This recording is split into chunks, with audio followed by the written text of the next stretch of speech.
أعوذ بالله من الشيطان الرجيم. بسم الله الرحمن الرحيم. اللهم صل وسلم على سيدنا محمد في الأولين، وصل وسلم على سيدنا محمد في الآخرين، وصل وسلم على سيدنا محمد في الملأ الأعلى إلى يوم الدين. رب اشرح لي صدري ويسر لي أمري واحلل عقدة من لساني يفقه قولي. اللهم إنك عفو تحب العفو فاعف عنا. اللهم إنك عفو تحب العفو فاعف عنا. اللهم إنك عفو تحب العفو فاعف عنا. أما بعد, mes chers frères, mes chères sœurs, assalamu alaikum wa rahmatullahi ta'ala wa barakatuh. Qu'Allah vous récompense pour votre fidélité, votre participation. Mashallah, c'est devenu notre rendez-vous quotidien. Et puis c'est toujours par la grâce d'Allah Azza wa Jal, par sa bienveillance excellente qui nous a réunis. Et puis le mot d'ordre de ces lives, c'est se réunir pour s'unir. D'accord? On est une unité, on est une communauté qui adore l'unique. À nous, subhanallah, de témoigner de cette unicité et de garder justement cette communauté pour le meilleur. Et Allah Azza wa Jal est capable de toutes choses, puisqu'il dit si Allah sait qu'il y a dans votre cœur le khayr, le bonheur, la motivation, l'ambition, eh bien Allah Azza wa Jal répondra aussi par la même chose. Alors, on est arrivé aujourd'hui au verset de Surat al-Fatiha, le verset Ihdina as-sirat al-mustaqim. Eh bien, Allah Azza wa Jal nous dit dans Surat al-Fatiha, qui est une lumière, une guidance, un moyen de guérison pour nous, un moyen d'avancer, un moyen de se rapprocher d'Allah Azza wa Jal. Allah Azza wa Jal nous dit, eh bien, faites l'invocation, Ya Allah, guide-nous vers le droit chemin. Dans, il n'y a pas de son. Est-ce qu'il y a le son pour tout le monde ou pas? Dites-moi oui ou non, pour celles qui l'ont ou ceux qui l'ont. Est-ce qu'il y a le son? Vous m'entendez bien ou pas?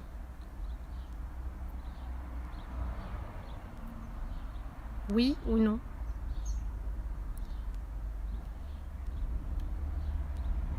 Oui, d'accord, ok, bon, j'avance. Allah Azza wa Jal nous dit dans ce verset Ihdina as-sirat al-mustaqim, Ya Allah, guide-nous vers le droit chemin. C'est un verset qui est très très important et je vais m'attarder là-dessus uniquement aujourd'hui pour ce verset. Je ne vais pas, on va Inch'Allah terminer Surat al-Fatiha plutôt demain, bi'idhnillah, par sa bienveillance et sa grâce. Allah Azza wa Jal nous dit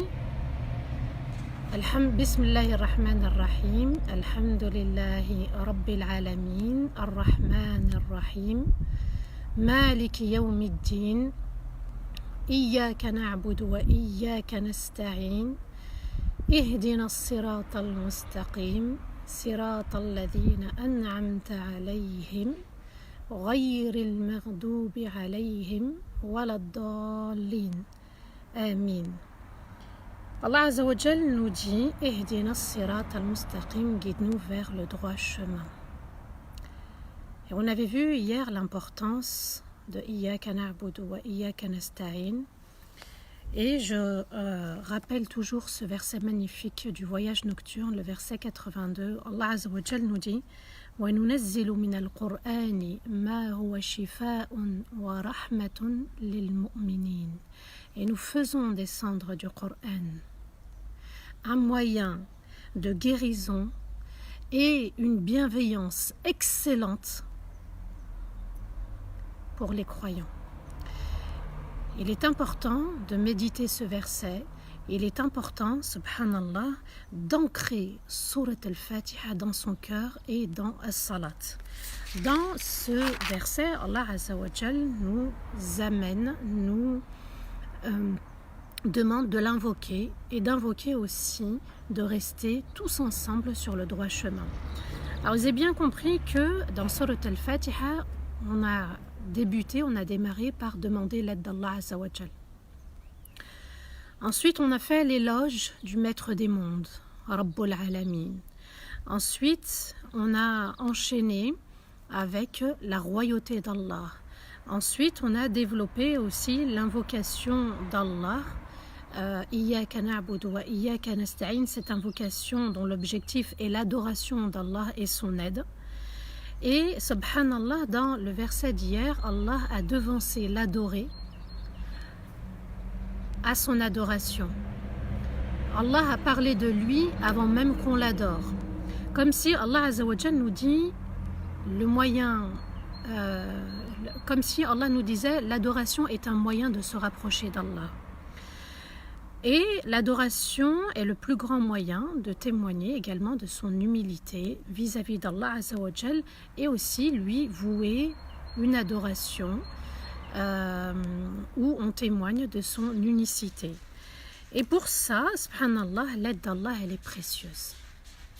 Parce que adorer Allah Azza wa Jal, ça nécessite des efforts, ça nécessite de la science, ça nécessite des conditions physiques, ça nécessite des moyens comme l'eau par exemple, ça nécessite aussi d'avoir la raison, ça nécessite pas mal de choses, subhanallah, pour adorer Allah Azza wa Jal de la meilleure des façons.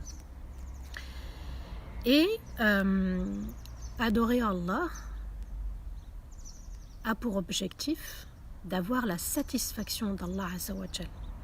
Et le véritable croyant, s'il est dans l'humilité, eh bien il va demander avec humilité la guidance d'Allah dans sa vie, dans son quotidien, pour adorer Allah Azza wa Jal de la manière la plus juste.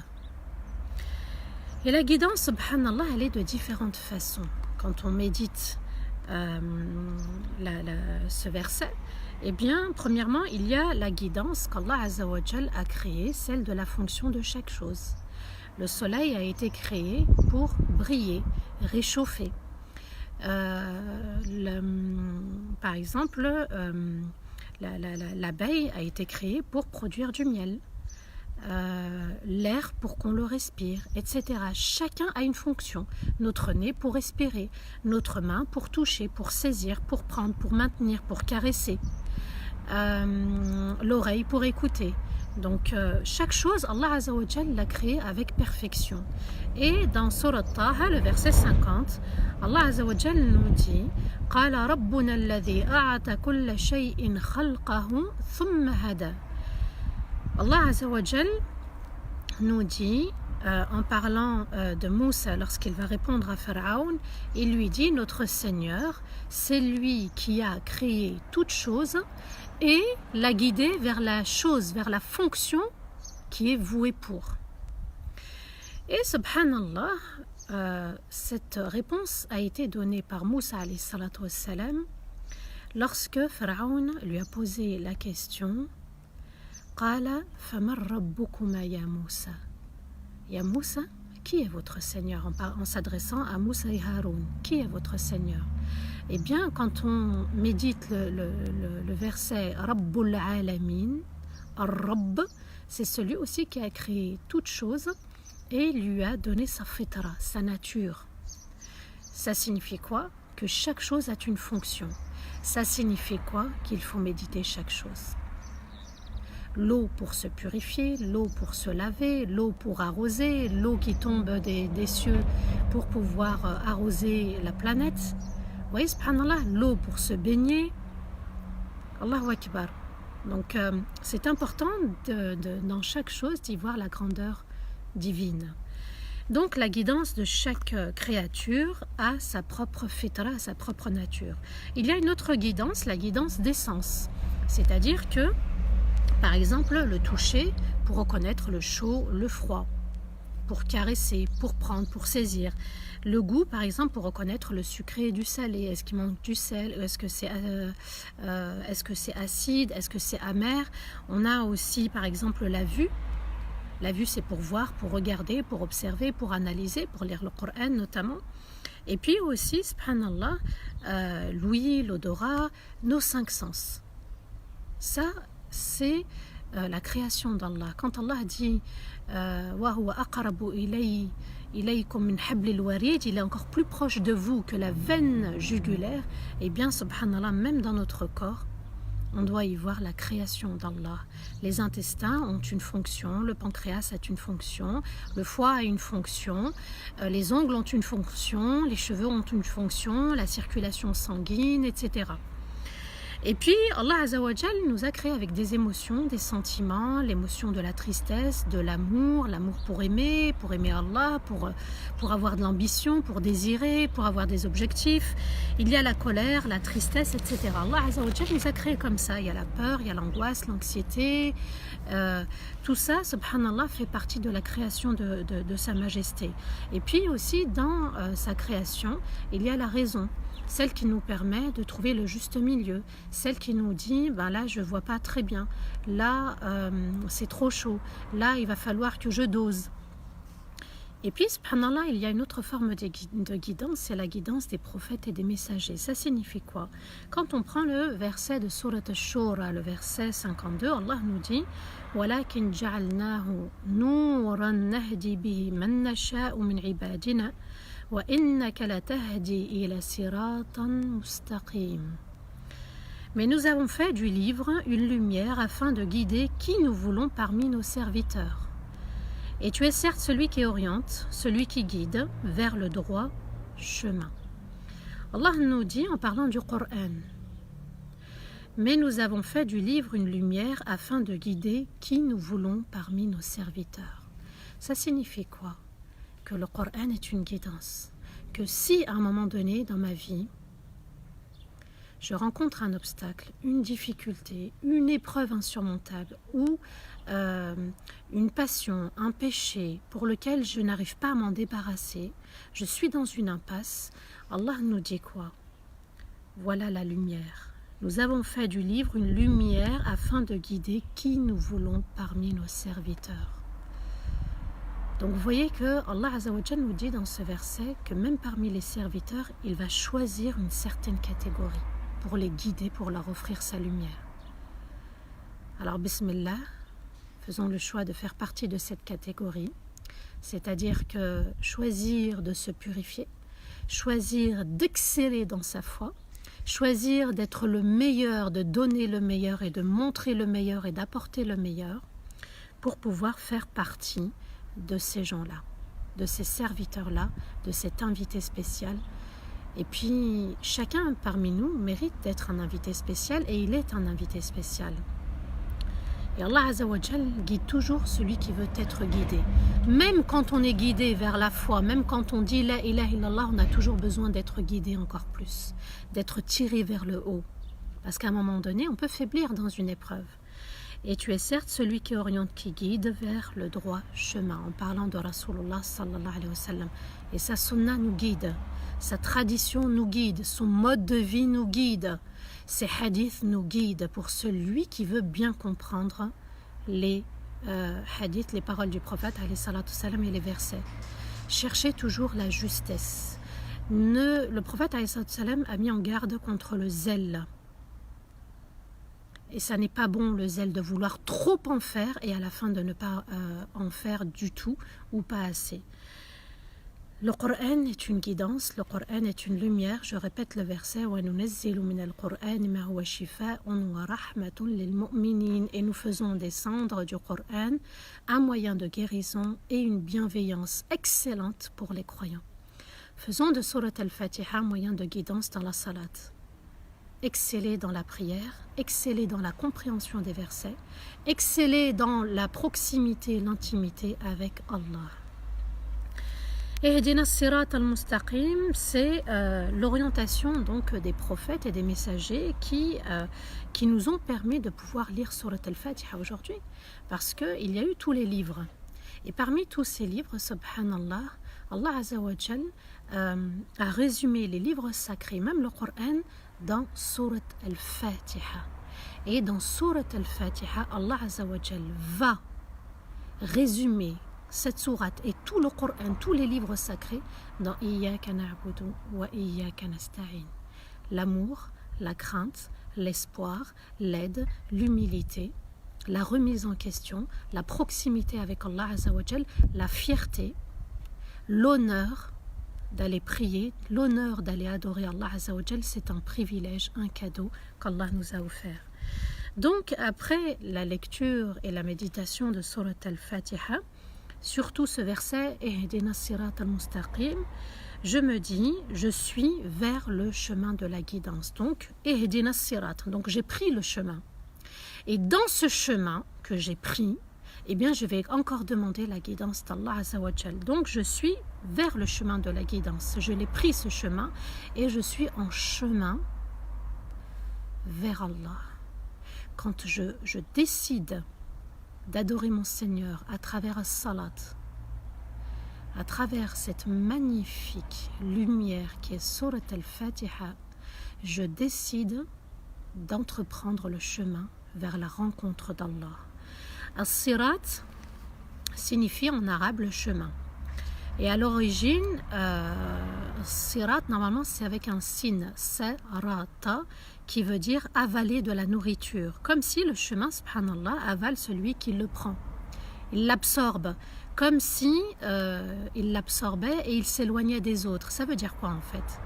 Que celui qui prend le chemin d'Allah, le droit chemin, le chemin de la guidance, s'éloigne du bas monde, s'éloigne des autres et il s'élève auprès d'Allah. Al-Mustaqim signifie droit et qui n'a aucun défaut, aucune déformation. Donc, le chemin d'Allah, c'est un chemin qui est à la fois droit, c'est un chemin qui va m'élever auprès d'Allah Azza wa Jal, et puis le droit chemin, c'est le plus court et le plus rapide. Vous avez des chemins où il va y avoir un virage à droite, un virage à gauche, encore un autre virage, un rond-point, un céder le passage, un stop. Vous voyez quand on prend la route. Là, le droit chemin qu'Allah Azza wa Jal nous enseigne, c'est un chemin qui est mustaqim, droit. Aucune déformation, aucun zigzagement, aucun virage, c'est un chemin droit. Quand on prend un virage, quand on zigzague, ça veut dire qu'on tend vers un péché, vers une passion. Donc il est important de comprendre, subhanallah, que le droit chemin, c'est le chemin unique d'Allah, celui qu'il m'a tracé, avec le code de la route de Rasulullah sallallahu alayhi wa sallam. Quand à un moment donné il faut s'arrêter au niveau des actes interdits. Au niveau des actes obligatoires, c'est feu vert, je passe, c'est permis. Et quand c'est interdit, c'est interdit. Quand Allah Azza wa Jal nous dit wa'afu wasfahu, et pardonner, c'est un ordre. Quand Allah Azza wa Jal nous dit ud'ouni astajib lakum, invoquez-moi, c'est un ordre. On ne conteste pas, c'est pas « Ah tiens, aujourd'hui je vais invoquer ». « Ah tiens, ça fait des mois que je n'ai pas invoqué, là aujourd'hui je vais invoquer ». Non. Allah Azza wa Jal, il est Ar-Rahman, Ar-Rahim. Sa bienveillance est excellente. Quand il nous demande, quand il ordonne, quand le verbe est à l'impératif, on doit se soumettre et dire « Sami'na wa ata'na ». Nous avons entendu le message, nous avons bien écouté, Ya Allah, et nous nous soumettons amplement et entièrement à toi. C'est pour ça que je vous dis, subhanallah, apprenez la langue arabe, savourez les versets, savourez la compréhension, allez chercher le sens des versets. Une simple lecture, ça ne suffit pas. Il va falloir chercher le sens profond de chaque verset. Qu'est-ce qu'Allah attend de moi? Qu'est-ce qu'Allah veut de moi? Où sont les valeurs? Où je dois délaisser les actes interdits pour être le meilleur et être juste envers moi-même? Donc on invoque Allah, le chemin le plus rapide pour l'adorer, subhanallah, et le chemin le plus facile et le plus droit. Ihdina sirat al-mustaqim. Et il n'y en a qu'un de chemin, il n'y en a pas 36. Puisqu'Allah Azza wa Jal nous dit dans Surat Al-An'am, le verset 153, wa anna hadha sirati mustaqiman fattabi'uhu wa la tattabi'u subul fatafarraqa bikum an sabilihi dhalikum wassakum bihi la'allakum tattaqun. Et certes, voici mon droit chemin. Alors suivez-le et ne suivez pas les autres voies, car elles vous éloigneront et vous diviseront de sa voie. Voilà sa recommandation pour que vous craigniez de tomber dans la déviance, dans les passions et la division. Alors, qu'est-ce que ce verset nous apporte comme lumière? Et certes, voici mon droit chemin. Allah a légiféré dans le Coran. Dans la sunna de Rasulullah sallallahu alayhi wa sallam, nous avons les codes de vie, les valeurs et les principes pour vivre heureux. Alors, suivez-le. Suivez le Coran et suivez aussi la sunna de Rasulullah sallallahu alayhi wa sallam, sa tradition. Et ne suivez pas les autres voies. Les voies de la passion, les voies du shirk caché. Vous savez, subhanallah, quand Allah dit « car elles vous éloigneront et vous diviseront de sa voie », alors je ne vais pas aller très loin au niveau des sectes, au niveau d'autres religions, etc. Je vais juste prendre la cellule familiale. On suit le droit chemin, on vit en paix, la maison devient un havre de paix. On applique les commandements divins, les commandements prophétiques. Wallah, par Allah, celui qui détient mon âme, on vivra heureux. Mais quand je sors du droit chemin, je ne veux pas respecter le droit de mon épouse, le droit de mon époux, les droits de mes enfants, les droits de mes parents, les droits de mes frères et sœurs, etc. Eh bien, subhanallah, je m'écarte du chemin. Je prends juste la cellule familiale puisqu'on est en plein confinement. D'accord? Et puis, si je prends une autre voie, celle de mon ego, par exemple, Allah dit وَنَعْلَمُ مَا تُوَسْوِسُ بِهِ نَفْسُهُ, et nous savons ce que son ego lui suggère. On avait parlé d'Iblis, c'est vrai, waswas al-shaytan, mais aussi le waswas de l'ego.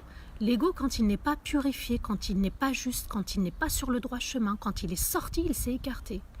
Donc, il est important de connaître les droits et les devoirs conjugaux au niveau des enfants, au niveau des parents, au niveau des frères et sœurs, appliquer uniquement les commandements divins. Et subhanallah, c'est pour ça qu'il y a aujourd'hui des familles éclatées, déchirées. Ça fait des mois qu'on me dit par exemple qu'il n'y a pas eu de relation intime au sein du couple. Ça fait des mois que l'un ne parle pas à l'autre, etc., etc., etc. Je lui parle, je lui dis, je lui conseille, il ne m'entend pas, il ne m'écoute pas, il est tout le temps sur son téléphone, elle est tout le temps sur son téléphone, elle est tout le temps au téléphone, elle néglige le foyer, elle ne respecte pas le foyer. Vous voyez, subhanallah, il faut connaître. C'est pour ça que j'ai développé la formation entre deux cœurs. On y évoque aussi les droits et les devoirs. Je commence la formation par ça. Si on applique, on connaît, on pourra faire le bon choix, dans le choix du conjoint. Il est nécessaire de revenir sur le droit chemin. Subhanallah, ce qu'on est en train de vivre actuellement, c'est une ni'ma. C'est comme si on vivait à l'époque de Rasulullah sallallahu alayhi wa sallam. Le pain cuisiné à la maison, comme Ramadan en fait. Non, en fait, là, en confinement, on est comme notre comportement pendant Ramadan. On pense à l'autre, on prend des nouvelles de l'autre, on invoque pour l'autre, on se remet en question, on écoute les lives, les dourous, subhanallah. D'autres dourous, il y a mes frères aussi qui interviennent, mashallah. Vous voyez, subhanallah, on est peut-être plus proche d'Allah dans sa salat. Mashallah, j'ai vu des messages et puis voilà, on commence à savourer la surat al-Fatiha. Comme si Allah nous disait, cette épreuve, peut-être que pour certains c'est un mal, mais celui qui veut en faire une force, il le peut. Pourquoi? Parce qu'Allah, il est Ar-Rahman, il est Ar-Rahim, il est bienveillant avec excellence. Le retour aux sources. La source c'est le Coran, la source c'est la sunna de Rasulullah sallallahu alayhi wa sallam pour celui qui veut rester sur le droit chemin. Voilà sa recommandation. Voilà la recommandation d'Allah pour que vous craigniez, regardez la rahma de ce verset, pour que vous craigniez de tomber dans la déviance, les passions et la division. La division, quand on n'applique pas les commandements divins dans une cellule familiale, eh bien on est dans la division. Wahad fi al-sharq, wahad fi al-gharb. Il y en a un à droite, l'autre à gauche. L'un vers l'Occident, l'autre vers l'Orient. Mais vraiment, il y a un grand fossé et ça détruit les familles. À nous de réfléchir, de se souvenir pour pouvoir ancrer les commandements d'Allah. Surat al-Fatiha, Wallah, c'est un merveilleux cadeau. On devrait témoigner de l'humilité, on devrait laisser couler nos larmes de rahma, de reconnaissance. Ya Allah, c'est vrai, j'étais loin. Mais tu m'as permis de revenir. Tu m'as permis de savourer Surat al-Fatiha. Moi, je ne suis qu'un moyen. C'est Allah qui fait descendre sa rahma. Dans les deux versets qui vont précéder ce verset 151,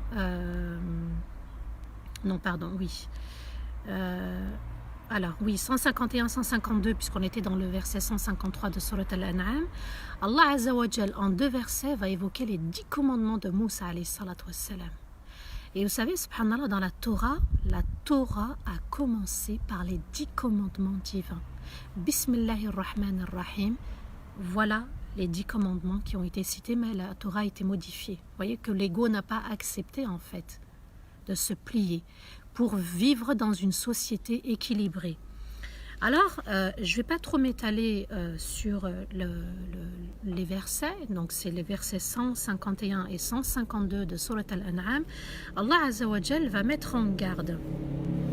قل تعالوا أتلوا ما حرم, je vais quand même le citer en langue arabe. قل تعالوا ما أتلوا ما حرم ربكم عليكم ألا تشركوا به شيئا وبالوالدين إحسانا ولا تقتلوا أولادكم من إملاق ونحن نرزقكم وإياكم ولا تقربوا الفواحش ما ظهر منها وما بطن ولا تقتلوا النفس التي حرم الله إلا بالحق ذلكم وصاكم به لعلكم تتقون ولا تقربوا مال اليتيم إلا بالتي هي أحسن حتى يبلغ أشده وأوفوا الكيل والميزان بالقسط ولا نكلف نفسا إلا وسعها وإذا قلتم فاعدلوا ولو كان ذا قربى وبعهد الله أوفوا ذلكم وصاكم به لعلكم تذكرون.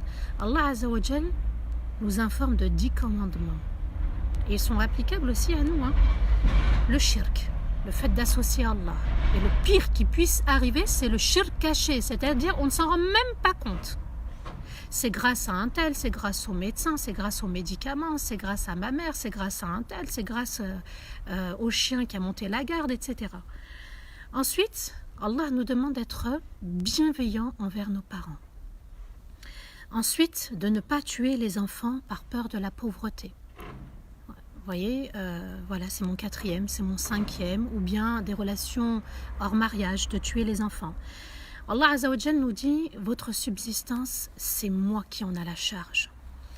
Ensuite, Allah nous met en garde contre les péchés en privé et en public. Ensuite, Allah Azza wa Jal nous demande de ne pas tuer les âmes, sauf en cas de guerre, c'est-à-dire on est attaqué, on riposte. Ensuite, Allah Azza wa Jal va nous demander de préserver les biens de l'orphelin. Et Allah est témoin qu'il y a pas mal d'orphelins. Et les orphelins de nos jours, c'est surtout aussi les enfants dans les familles recomposées.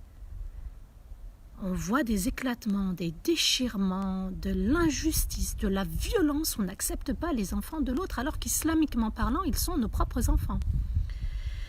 Ensuite, d'être fidèle dans la balance, dans le moyen de peser et dans le contenu qu'on va y mettre. Ensuite, Allah Azza wa Jal nous demande de parler avec justesse, ni de blesser, ni de maîtriser, de conseiller dans le juste milieu, de parler dans le juste milieu. Et Allah Azza wa Jal nous demande d'honorer nos engagements. Mon engagement en tant qu'époux, mon engagement en tant qu'épouse, mon engagement en tant qu'enfant vis-à-vis de mes parents, mon engagement vis-à-vis de mes frères et sœurs, vis-à-vis de la communauté, vis-à-vis du Coran, vis-à-vis de Salat. Allah nous dit wa bi'ahdillahi awfu, respectez le pacte avec Allah. Et puis le premier pacte, quand Allah Azza wa Jal nous a créés, c'est de l'adorer, c'est de prendre soin de notre âme, d'être juste envers elle, c'est-à-dire d'appliquer les commandements divins et puis de mettre en pratique les commandements interdits par Allah. Le juste milieu, l'équilibre, il est là. ceux qui ont des passions et qui les suivent, subhanallah, vont tomber dans les interdits. C'est ce qu'Allah nous dit en fait. Ceux qui suivent leur passion, c'est-à-dire l'amour du bas monde, l'amour de l'argent, l'amour du sexe, l'amour du pouvoir, l'amour du prestige, si on tombe dans ces formes de passion, eh bien, on enfreint les commandements d'Allah. Suivre le droit chemin signifie quoi ? Signifie premièrement se rapprocher de toutes les valeurs universelles qu'Allah a légiférées. Et deuxièmement, c'est le fait de s'éloigner de toute forme de bassesse. Petit péché et grand péché, c'est la bassesse qui touche l'être humain et surtout le croyant. Donc, on demande pour nous tous la guidance. Donc, vous voyez que quand je rentre dans ma salat, quand j'accomplis merveilleusement cette prière, j'invoque non seulement pour moi, mais aussi pour les autres, qu'Allah les préserve sur le droit chemin. Ça, c'est bien d'ancrer ce verset et quand on va le réciter, d'y mettre l'intention. Et Allah préserve moi et la communauté de Rasulullah sallallahu alayhi wa sallam, de le dire, hein, ummati. Nous aussi, c'est ummati. On est tous ummati, ma communauté. Préserve-moi ainsi que ma communauté.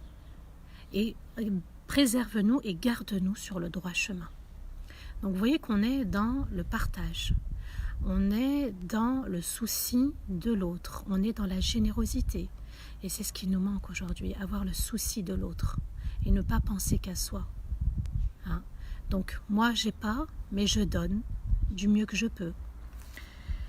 Donc seul ou tous ensemble, on ne peut y arriver sans la force d'Allah. On est moi, vous, on est ummati, la communauté de Rasulullah sallallahu alayhi wa sallam, mais avec uniquement l'aide d'Allah, on pourra se réformer tous ensemble. De bien ancrer cela, c'est grâce à Allah. Ma source du bonheur, ma source de guidance provient uniquement de l'aide de mon Seigneur de sa rahma. Al-Hidayah en langue arabe signifie guidance, orientation et aussi le fait d'orienter quelqu'un, mais de prendre soin de celui que je vais guider, orienter. Donc il y a de la bienveillance. Quand on demande la guidance d'Allah, eh bien Allah nous répond aussi avec bienveillance. Il prend soin de nous. Je vais prendre juste l'exemple du GPS, subhanallah. Le GPS, vous avez la voie. Vous pouvez avoir juste le trajet. Mais subhanallah, quand vous mettez l'adresse, ok, donc nous, notre adresse est satisfaire Allah, c'est mon objectif. Vous avez la voix qui vous parle, homme ou femme, à vous de choisir. Ensuite, vous avez, subhanallah, les flèches, le rond-point. Et puis dans les voies, il vous explique maintenant, il met en clair, hein, en flèche bien blanche, la voie vraiment à droite ou la voie vraiment à gauche ou la voie du milieu. Subhanallah, on s'est vraiment amélioré dans le GPS et puis on se trompe moins facilement maintenant. D'accord ? Donc, et puis vous avez aussi des applications spéciales radar. Là, il y a une limite. Là, il ne faut pas rouler très vite. Subhanallah, comme dans le Coran, c'est un code de la route. Donc, l'orientation d'Allah, la guidance d'Allah, elle se fait de manière bienveillante. Il prend soin de nous quand il nous guide. Alors être guidé, c'est guider dans ses choix. Quand je veux me marier, quand je veux trouver du travail, quand je veux éduquer mes enfants, quand je veux m'adresser à mon conjoint, quand je veux le satisfaire, quand je veux prendre soin de ma famille. C'est ça aussi la guidance. C'est un mode de vie. Ça n'est pas que être guidé, c'est-à-dire faire salat. Être guidé par faire salat, oui, pour faire mes prières à l'heure, tout ça c'est de la guidance. Mon quotidien est guidance et je demande pour moi et je demande pour toute la communauté de Rasulullah sallallahu alayhi wa sallam.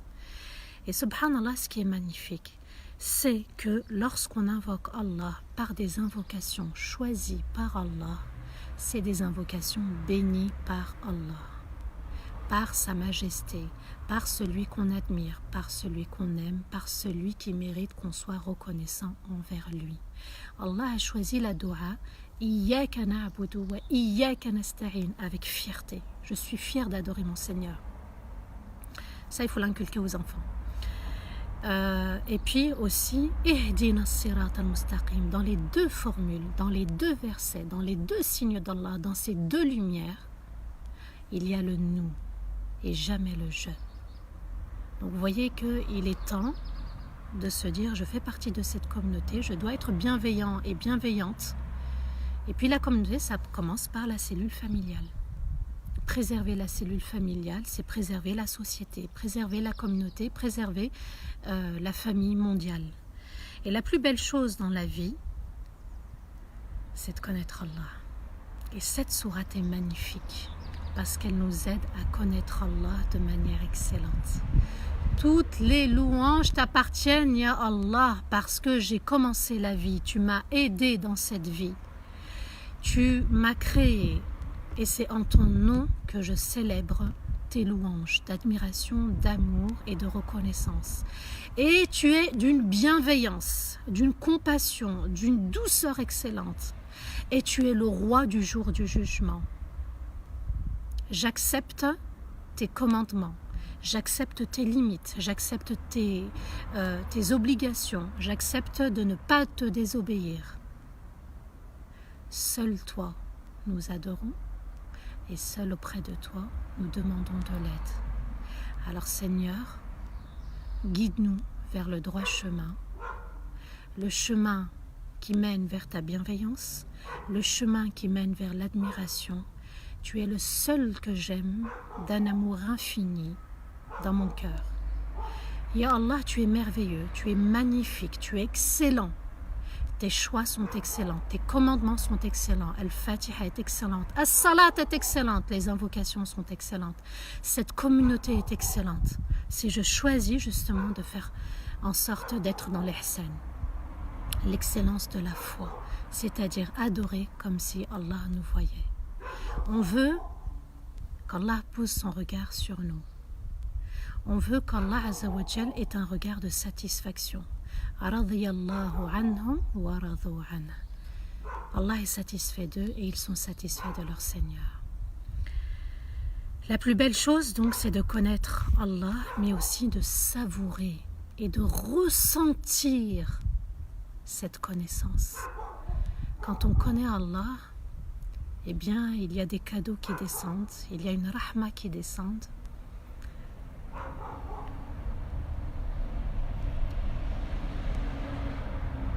Et on savoure, subhanallah, ces moments. Ya Allah, je veux ressentir que tu es avec moi et je veux ressentir ta compagnie sur le droit chemin. Celui qui reste sur le droit chemin va ressentir cette présence, cette compagnie, va ressentir qu'Allah l'observe, qu'Allah porte un regard bienveillant sur lui.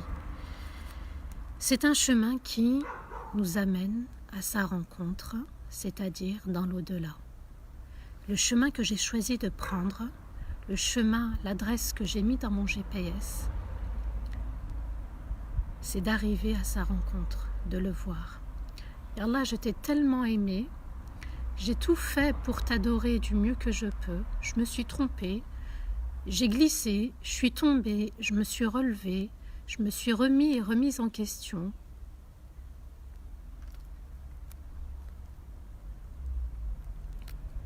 Mais j'ai qu'un espoir, j'ai qu'un objectif, celui de te rencontrer. Tout ce qu'on a porté dans nos cœurs, subhanallah, on a toujours voulu les voir, on a toujours voulu les rencontrer.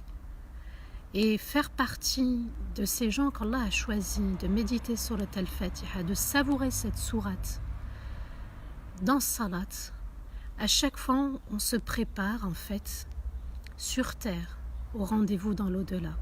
Ya Allah, je me prépare aujourd'hui. Je me suis préparée au Fajr, je me suis préparée au Dhuhr, je me suis préparée au Asr, je me suis préparée au Maghrib, je me suis préparée au Isha et tous les jours je me prépare à ta rencontre.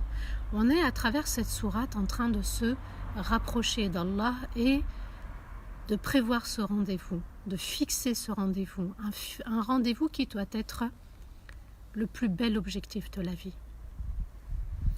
Le prophète alayhi salatu wassalam nous dit Inna rabbakum hayyun karimun yastahi min abdihi idha rafa'a yadayhi ilayhi an yaruddahuma sifra.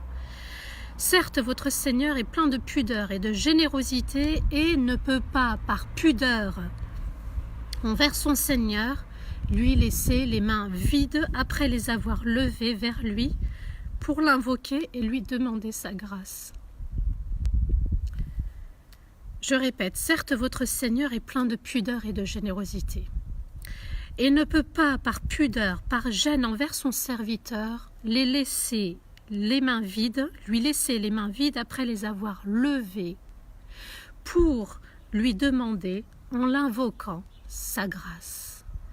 Donc vous voyez, subhanallah, que Allah Azza wa Jal ne peut pas, quand on l'invoque, quand on invoque sa générosité, il ne laisse jamais les mains de son serviteur vides. Il lui apporte toujours son cadeau.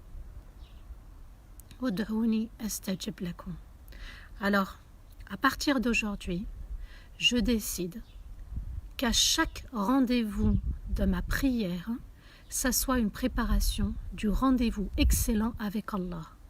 À partir d'aujourd'hui, c'est le plus grand objectif. À partir d'aujourd'hui, je médite Surat al-Fatiha.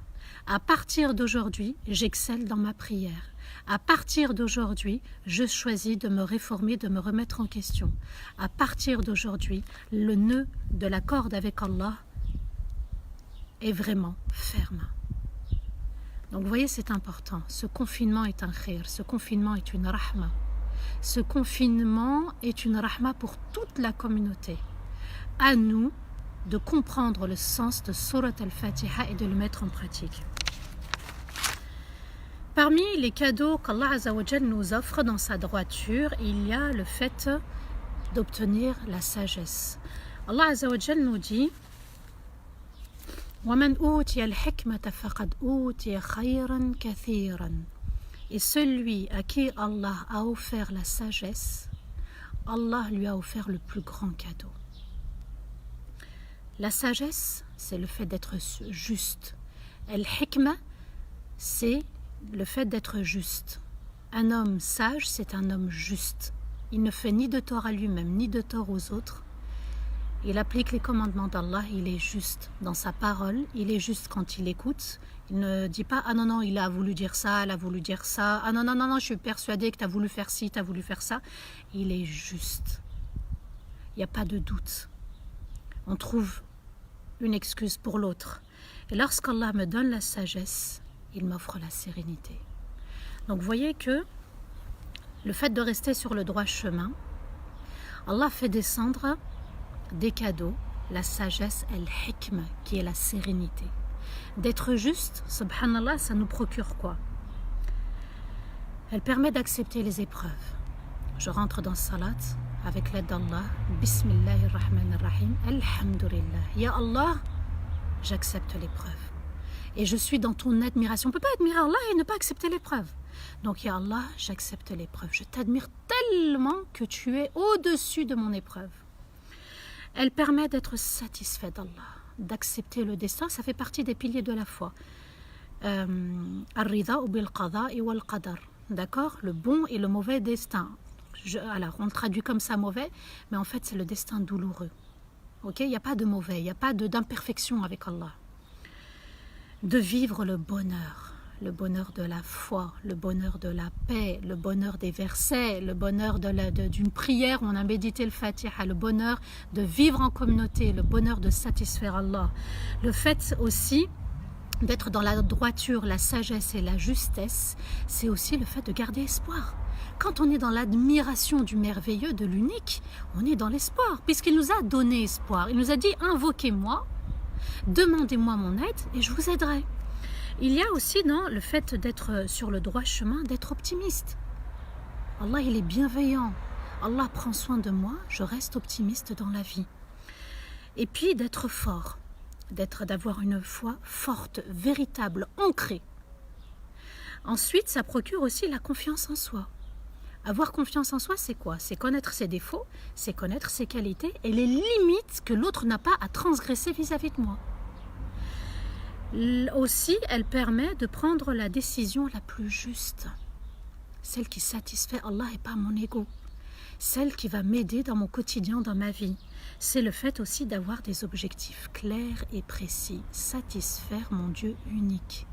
Satisfaire celui qui mérite d'être adoré et qui mérite qu'on s'y attache véritablement et fermement, aucune dépendance vis-à-vis d'un être humain ou vis-à-vis de quelque chose d'autre. Et cette sérénité, subhanallah, elle va se vivre surtout dans les épreuves, voire les grandes épreuves.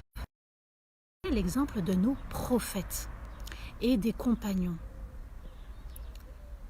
Ils ont vécu des terribles épreuves. Ibrahim alayhi salatu wassalam allait être jeté dans le feu et il a été catapulté dans le feu. Le feu. Et Allah Azza wa Jal va envoyer Jibril, va envoyer la paix et la fraîcheur pour ce feu. Et qu'est-ce qui a sauvé Ibrahim alayhi salatu wassalam? C'était une paix dans le cœur. Hasbi Allah wa ni'mal wakil. Allah me suffit. Mais de le dire avec paix, avec justesse, avec sérénité. Si on prend l'exemple de Yunus alayhi salatu wassalam, il était dans la mer, dans les ténèbres, dans le ventre d'un poisson. La ilaha illa anta, il n'y a que toi, ya Allah. Subhanak, tu es parfait. Je reconnais mon erreur. Inni kuntu min adh-dhalimin. J'ai été injuste envers moi-même. Bilal, radiallahu an, ahadun ahad. Son maître avait mis un rocher, une grosse pierre sur son torse. Et ça ne l'a pas empêché de dire avec sérénité ahadun ahad. Si on prend aussi l'exemple de Youssef alayhi salatu wassalam, face à la tentation de cette très belle femme, elle l'a tenté volontairement, il a été tenté involontairement, il n'a pas cherché à la séduire ni à répondre à sa tentation. Et Allah Azza wa Jal va faire descendre un signe. Parce qu'il a dit quoi? Ma'adallah, qu'Allah me protège. Ya Allah, je te demande ta protection. Donc vous voyez, subhanallah, ils étaient justes envers eux-mêmes et ne sont pas tombés dans l'erreur, ni dans le désespoir, ni dans, voilà, telle épreuve m'a accablé, mon peuple m'a accablé, nana. Alhamdulillah, ils étaient juste en paix et avec la sérénité. C'est juste incroyable et magnifique de vivre une foi avec paix, avec sérénité. D'ailleurs, subhanallah, dans Tahiyyat, quand vous méditez, As-salam wa ala ibadillahi salihin, que la paix soit sur nous ainsi que ceux qui œuvrent de manière bonne et sincère. La paix du cœur, d'être juste, procure la paix. Et c'est subhanallah magnifique qu'Allah Azza wa Jal, le maître, le roi de l'univers, m'entende. C'est magnifique et excellent, et bien qu'Allah me voit, qu'Allah m'entend, qu'Allah m'entende. Le croyant est toujours satisfait du Seigneur dans n'importe quelle situation. Cessons, quand on vit des épreuves, de se remémorer, de se noyer dans les épreuves. Moi, j'ai vécu ça, ensuite j'ai vécu ça, ensuite j'ai vécu ça, ensuite on m'a fait ça, ensuite on m'a dit ça, ensuite on m'a fait ça, ensuite j'ai subi ça, ensuite... Oui, certes. Allah, il dit, je sais tout, je vois tout, j'entends tout. Alors je laisse tout entre les mains d'Allah. Mais de se noyer, de se noyer, de se noyer, de se noyer, et de se dire toujours j'ai vécu, ce sont des ruses du diable, les ruses de l'ego.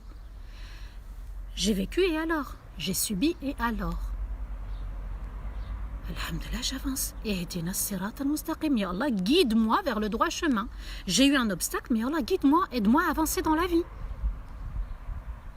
Et être juste envers moi-même. Le chemin droit, c'est le chemin juste. C'est le chemin qu'Allah a choisi. Donc j'avance dans ma vie et je cesse de me larmoyer, de me souvenir de ce que j'ai vécu. Ça me noie, ça me fait du mal, ça me fait du tort. Allah nous a dit avancez sur le... On doit avancer. On ne doit pas juste prendre le chemin et rester sur le chemin. On doit avancer. On regarde la route en face de soi. Pas les rétros à chaque fois. Si on regarde à chaque fois les rétros, ben on oublie la route devant soi et puis on est toujours dans le passé. Ceux qui sont dans le passé et ceux qui sont dans un futur, ils sont inquiets, ils ne vivent pas le moment présent. Ihdina as-sirata al-mustaqim, guide-nous vers le droit chemin. Allah Azza wa Jal nous dit dans Surat Al-Ankabut, le verset 45, Inna as-salata tanha 'anil fahsha'i wal munkar. Sur moi, une rahma va bientôt descendre, donc ça va être la nuit. On reprend. Il y a eu une petite, il y a eu un petit souci de connexion. On reprend, Inch'Allah, quand on se souvient d'Allah Azza wa Jal, on a accompli notre devoir d'adoration. Mais quand Allah Azza wa Jal nous donne le privilège de se souvenir de nous, eh bien, il agit dans un acte de bienveillance envers nous. Donc, ça signifie quoi par rapport à cette épreuve du corona? Seigneur, guide-nous dans cette épreuve. Guide-nous à y voir plus clair. Guide-nous vers ce qui nous apaise, qui nous réconforte. Ya Allah, dans ce confinement, guide-moi vers la meilleure des décisions, vers le meilleur comportement. Ya Allah, guide-moi, aide-moi à avancer dans ma vie. Ça n'est pas évident ce qu'on est en train de traverser. C'est nouveau pour tout le monde. Que ça soit dans la famille, que ça soit par rapport aux mosquées, par rapport au Hajj, la Umrah, peut-être Ramadan. Donc vous voyez, c'est nouveau pour nous. Au niveau professionnel, c'est vraiment nouveau. Ya Allah, guide-moi vers ce qui m'apaise et ce qui me garde sur le droit chemin. Donc, je reviens un petit peu vers l'histoire, encore une fois, de la hijra des premiers compagnons vers l'Abyssinie, vers l'Éthiopie. Allah Azza wa Jal nous envoie une symbolique bien particulière. C'est laquelle? C'est que si tu veux quitter les passions, quitter l'ingratitude, choisis la justice. Alors, je reviens. Quand on médite, subhanallah, l'histoire de l'Abyssinie, eh bien, on se dit, subhanallah, que celui qui veut être juste doit commencer par lui-même. Voilà. Donc, alhamdulillah qu'on ait pu réaliser l'explication de ce verset, Iyyaka na'budu wa iyyaka nasta'in, qu'Allah fasse qu'on soit parmi ses serviteurs choisis, ces serviteurs qui ont choisi la pureté de l'âme et qui se remettent régulièrement en question. Wa astaghfirullah li wa lakum, subhana rabbika rabbil izzati amma yasifun, wa salamun ala al-mursalin, walhamdulillahi rabbil alamin.